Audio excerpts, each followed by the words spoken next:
Pokjaluh Kabupaten Boyolali, Kamis tanggal 19 Oktober tahun 2023 bertempat di Rumah Makan Ibis Nogosari mengadakan pembinaan penyuluh agama Islam se-Kabupaten Boyolali. Acara ini, selain dihadiri oleh penyuluh agama Islam fungsional dan P3K, juga dihadiri oleh Bapak Kepala Kantor Kementerian Agama Kabupaten Boyolali dan Kasibimas Islam. Sama umat beragama, toleransi dengan perbedaan ormas, barangkali harus menghargai, menghormati. Jadi dengan itu ceramah yang disampaikan itu kita harus tahu bahwa yang diceramah itu sudah punya paham, dan kita tidak bisa memaksakan kehendak kita, termasuk mereka juga tidak boleh kita paksa untuk mengikuti kita. Yang penting adalah kita menghargai, menghormati, dan bertoleransi dengan keyakinan dan keagamaan yang berbeda itu. Kemudian sikap santun dan keteladanan, sopan santun. Mau balik ke ora santun, wis ora payu. Rendah hati, sopan santun, menghargai, menghormati, itu penting. Dan kewawasan kebangsaan.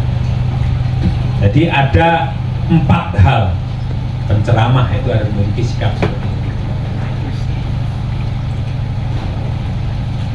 Kemudian isi ceramah tidak boleh bersifat provokator, memprovokatori agar supaya bersikap misalnya menentang negara untuk membuat kegaduhan, tapi harus bersifat mendidik, mencerahkan, dan konstruktif.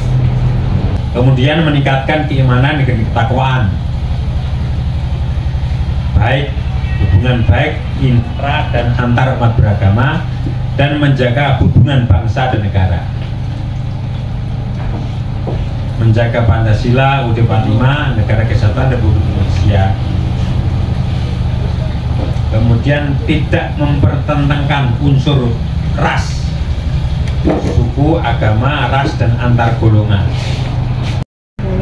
menodai atau melecehkan pandangan, keyakinan, dan keyakinan orang lain, dan praktek ibadah untuk beragama serta menuntut ujian kebencian. Yang ke-6, tidak memprovokasi, ya, jadi saya sampaikan, tidak memprovokasi masyarakat untuk melakukan tindakan intoleransi, diskriminatif, intimidatif, anarkis, dan destruktif. Dan yang terakhir, tidak bermuatan kampanye politik praktis. Nah, P3K itu termasuk ASN, jadi harus netral, tidak boleh kampanye. Mentang-mentang penyuluh langsung ceramah isinya mestinya keagamaan, membuat sejuk suasana, tapi malah kampanye politik praktis. Acara pembinaan Pokjaluh diadakan setiap bulan untuk memperkuat koordinasi penyuluh dalam melaksanakan tugas dan fungsinya.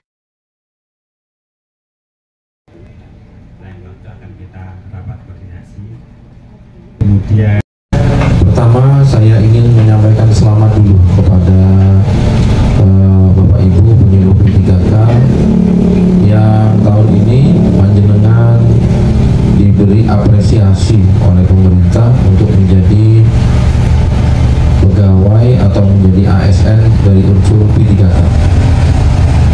Panjenengan syukuri, karena apabila panjenengan tidak ingat perjuangan sebelum menjadi P3K, saat ini panjenengan merasa biasa-biasa saja, dan itu sifat yang selalu melekat di hati manusia.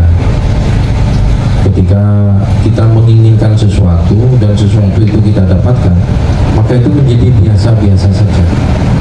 Ketika ketika kita ingin punya mobil bagus, setelah punya mobil dan dipakai sehari-hari, itu sepertinya sudah lupa dengan harapan dulu ketika sebelum punya mobil. Atau punya motor roda 2, panjenengan tadinya pakai motor yang agak tua, kemudian ingin yang motor yang baru, setelah punya dan dipakai untuk menyuluh sehari-hari, berangkat ke KUA, berangkat ke Kemenak, itu biasa-biasa saja. Dan itu sifat manusia seperti itu. Maka saya harapkan panjenengan menyadari betapa sulitnya panjenengan dulu menjadi P3K. Jangan pernah melihat seseorang hasilnya, tetapi lihatlah prosesnya. Dan unsur dalam penyuluhan itu yang pertama, setidak-tidaknya satu, ada penyuluhnya. Yang kedua, ada orang yang disuluh. Yang ketiga, ada materi penyuluhan. Yang keempat, ada metode, pakai metode. Dan yang kelima, kalau perlu menggunakan media penyuluhan. Jadi setidak-tidaknya itu Pak, syarat rukunnya. Maka kalau panjenengan mengatakan sudah melaksanakan penyuluhan, tetapi orang yang disuluh tidak jelas, sebetulnya panjenengan menyuluh siapa? Maka berkaitan dengan itu, penyuluh itu sebetulnya sedang melaksanakan tugas enlightening, ya kalau dalam bahasa Inggrisnya itu. Enlightening itu adalah pencerahan, memberikan sinar, ya, memberikan nur atau cahaya. Maka apa yang perlu dilakukan dari istilah penyuluhan ini? Pertama, memahami dirinya sendiri. Man ana, siapa saya? Jawabannya adalah penyuluh. Yang berikutnya sekarang, karena harus sadar diri, sadar lingkungan, dan sadar hukum, maka dituntut kompetensi. Kompetensinya setidak-tidaknya ada 3. Pertama, kompetensi personal. Yang kedua, kompetensi sosial. Dan yang ketiga, kompetensi public speaking. Saya mulai yang pertama, kompetensi personal. Kompetensi personal penyuluh ini dipersiapkan dengan baik, diusahakan, diikhtiari. Karena ini ada yang given, ada yang proses. Kalau yang given itu langsung dari Allah Subhanahu wa Ta'ala. Memang ada orang punya kemampuan menyuluh yang baik. Contoh, punya kecakapan berbicara di depan publik yang baik, punya keterampilan otak-atik alat elektronik sehingga dia autodidak tanpa kursus, dia bisa membuat media-media penyuluhan yang baik. Tetapi itu tidak bisa dijadikan rumus dalam kehidupan, termasuk dalam penyuluhan. Yang bisa dijadikan rumus apa Bapak Ibu? By proses. By given tidak bisa. By proses itu yang bisa dijadikan rumus. Maka harus diikhtiari sing tenanan, ya. Pertama, kompetensi personal itu knowledge, ilmu pengetahuan. Pengetahuan tentang penyuluhan, panjenengan baca, panjenengan googling, panjenengan mendengarkan, menyimak dari sana sini. Itu knowledge, ya, knowledge. Knowledge ini juga termasuk kekayaan materi penyuluhan. Ini termasuk knowledge di bidang penyuluhan. Kekayaan, ya, kekayaan khazanah penyuluhan. Materi-materi penyuluhan panjenengan. Saya tunjukkan sekarang panjenengan, ya, kalau untuk materi penyuluhan itu bisa mencari di www.kemenak.go.id. Sekarang Direktorat Jenderal Bimas Islam menyiapkan materi-materi penyuluhan di sana yang kontak dengan kekinian. Panjenengan bisa googling di sana. termasuk materi khutbah ada di sana Bapak Ibu. Daripada panjenengan ngarang sendiri nggak jadi-jadi, sampai Bilal mempersilahkan khutbahnya belum jadi, akhirnya nggak naik juga. Kemudian yang kedua, kompetensi personal. Masih bagian dari kompetensi personal adalah attitude, sikap. Jadi yang namanya penyuluh itu Pak, itu kan wajah dari Kementerian Agama ya, yang ada di masyarakat. Maka ketika panjenengan berinteraksi dengan Pak Camat, berinteraksi dengan kepala cabang dinas atau koordinator sekarang namanya, atau mungkin berkoordinasi dengan Kapolsek dan Ramil, panjenengan ini harus bisa memiliki attitude yang baik. Profil sebagai seorang penyuluh, profilnya itu sudah kelihatan, ini penyuluh ini, Pak penyuluh gitu ya. Kalau di profiling itu memang dapat panjenengan. Nah ini diusahakan, jangan given, by proses, usahakan, piye caranya gitu ya. Ini yang disebut dengan attitude. Termasuk attitude itu kerapian berpakaian, karena panjenengan itu akan menjadi corong kebijakan pemerintah, corong untuk memberikan pencerahan kepada masyarakat. Maka penampilannya yang baik, mulai pecis itu kalau sudah agak memerah nggak usah dipakai ya bapak-bapak ya. Apalagi ini kan fungsional dan P3K. Udah nggak usah dipakai, dihanyari pecisnya. Kemudian baju jangan lupa, jangan sak-sae. Maka ketika panjenengan sudah menjadi ASN, sudah tidak berlaku lagi panjenengan itu kemudian menjadi orang zuhud, tidak kekinian. Zuhud boleh tapi tetap kekinian. Kemudian yang ketiga, skill. Di kompetensi personal itu ada skill. Nah, bagaimana agar memiliki skill yang baik di kompetensi personal? Caranya adalah dengan belajar dan berlatih.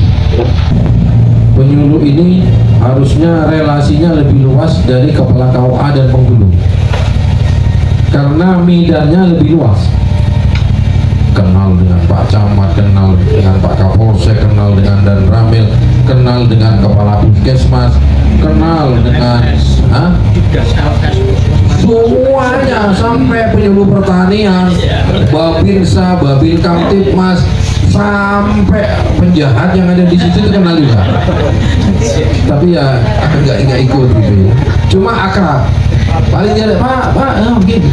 Kalau ada apa-apa, penyuluh itu bisa menjadi penengah Pak. Kalau panjenengan sudah akrab. Dengan dukun juga ya. Nah, tapi jangan jadi pasiennya. Tapi paling tidak itu semuanya, sampai dengan tukang becak apa itu, panjenengan itu akrab. Sampai dengan tukang becak akrab. Itu namanya seni menjadi penyuluh yang berhasil di situ. Karena bisa menjadi berkah. Boleh. Karena panjenengan ini memang dituntut membangun relasi yang baik di tengah-tengah masyarakat. Semuanya dijadikan teman, jangan pernah membatasi teman. Kalau penyuluh sudah membatasi teman, panjenengan tidak akan mendapatkan data apapun di masyarakat. Padahal data itu menjadi basis untuk menyusun materi penyuluh. Kalau kita ingat ya, para ulama dulu, Wali Songo, terus ulama-ulama kontemporer, itu semuanya berangkat dari data. Keberhasilan dakwah mereka itu berangkat dari data. Contoh, ketika ada seorang ulama tinggal di suatu daerah itu ternyata itu banyak para penjahatnya, maka tidak langsung berdakwah, tetapi menggunakan metode bagaimana penjahat ini harus bisa dikalahkan dulu. Bahkan dari sisi skill ini, panjenengan itu lengkapi dengan kemampuan qasidah dan nyanyi. Siapa tahu ada acara penyuluh dimohon untuk menyanyikan lagu qasidah atau rabana gitu ya. Suatu saat ini penyuluh kondangan, ada mantena, Pak dimohon untuk menyanyikan pengantin baru misalnya.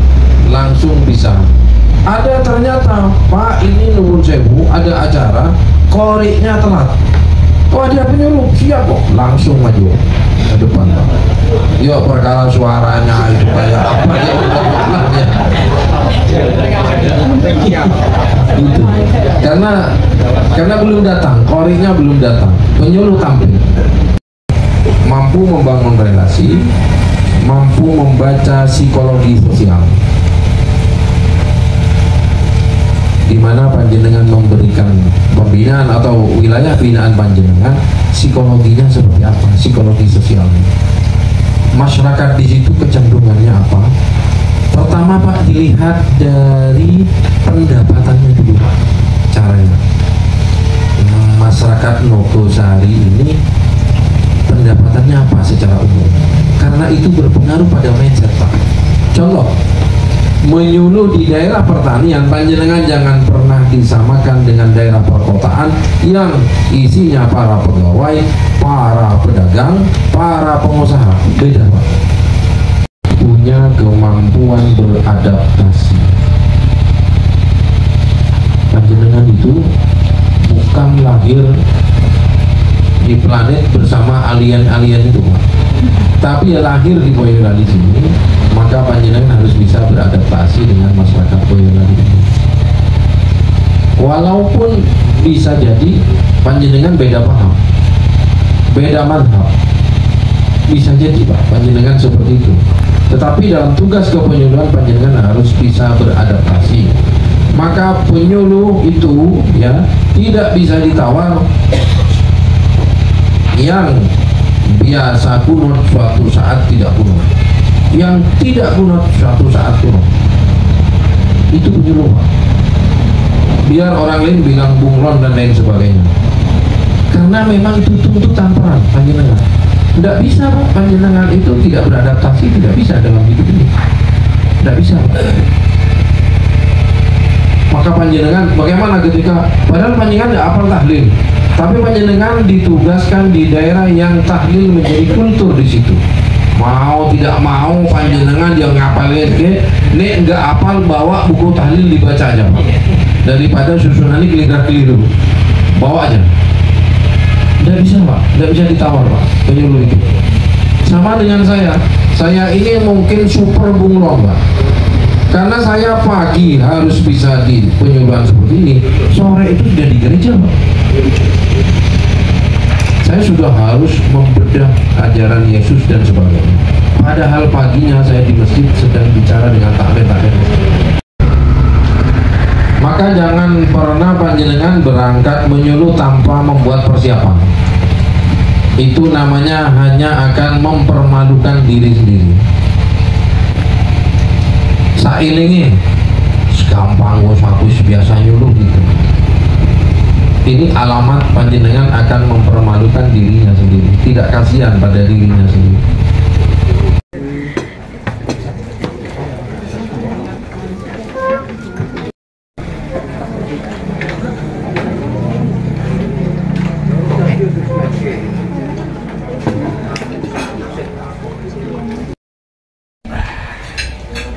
Itu kesinangan kan dari